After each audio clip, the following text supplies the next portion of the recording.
I have to record this now, just a portion of it, because it's becoming to be a burden and it will keep bothering me until I say something.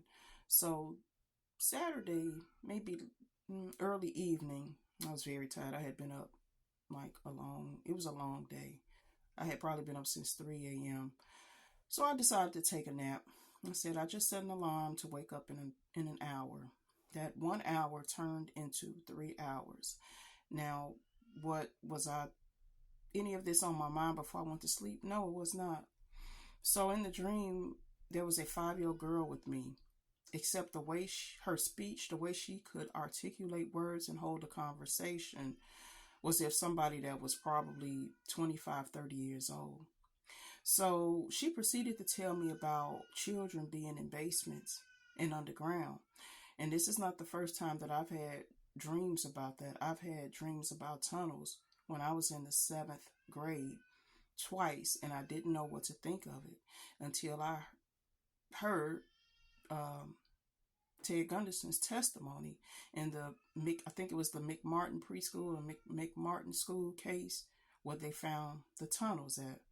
So anyway, in the dream of this little girl that I did not know was telling me about children that are in basements and being held underground. And she proceeded to tell me about what happened to her. Now, there's more details to this story than that. I'm going to have to work on posting the whole thing over the weekend and going over all the dreams that I've had about children over the last, back to 7th grade and over the last couple of years. As well as yesterday, something unusual happened. I was at work, and you know how if you ever worked at a hospital or any facility, the men will use, I don't know what they call the machinery. I don't know if it's like mopping or waxing the floors. I think maybe they're mopping it. I'm not sure, but it's like a industrial type of equipment. So when he turned it on, it wasn't loud to the point you couldn't hear like call lights or us talking to each other. But when he turned it on, I heard like a screeching noise. And then I heard some children screaming. And I said, okay, where are these screams coming from? I'm not working with any children. I said, okay, maybe it's just me.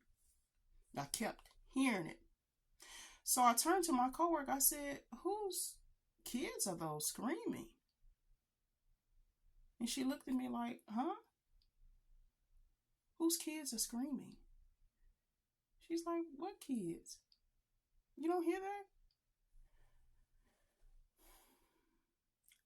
I want to say the guy that was on our part of the hallway, he probably had that machine thing on for about 5 minutes. I kept hearing children screaming.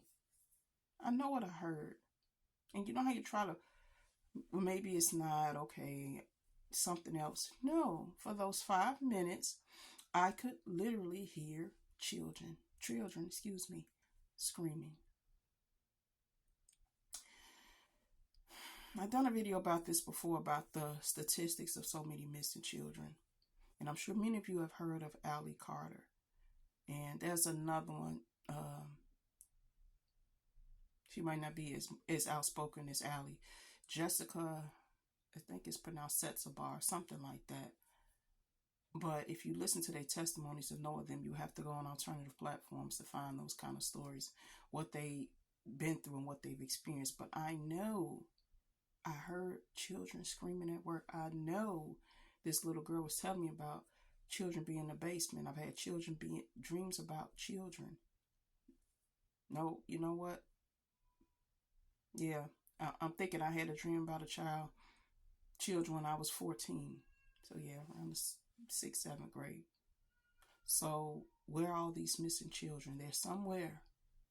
They are somewhere, and it takes more than just, of course, a lot of praying, but I pray that God puts a task force together to find these children.